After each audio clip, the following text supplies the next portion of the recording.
हम उनसे कहते हैं भगवान खाते हैं, वो कहते हैं महाराज जी खाते हैं, तो फिर दिखाओ। हमने तो 4 रोटियां रखी थी, 4 की 4 वापस आ गई। जो साइंस पढ़ा हुआ है वो ध्यान से सुने। अब देखिए, एक गुलाब का पुष्प है, इस गुलाब के पुष्प को हमने तराजू पे रखा, वजन था 10 ग्राम। फिर हमने इसकी खुशबू ली, अब फिर हमने इसको तराजू पे रखा, अब इसका वजन कितना होगा? 10 ग्राम ही रहेगा।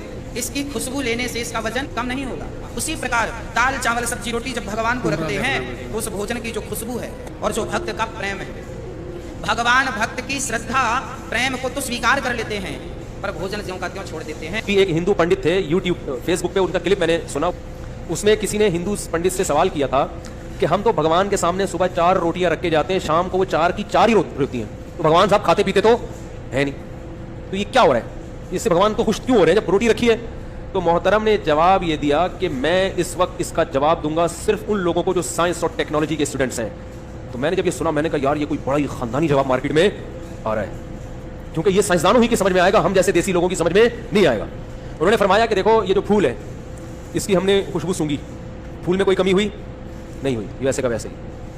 तो ऐसे ही भगवान जो रोटी की खुशबू है ना, वो भगवान हासिल करते हैं, रोटी नहीं। रोटी वैसी की तो आपकी रोटी पहुंच गई। तो इसके लिए साइंस और टेक्नोलॉजी के जो पढ़ने वाले माहिरीन है ना, ये खुसूसी खिताब उनसे था।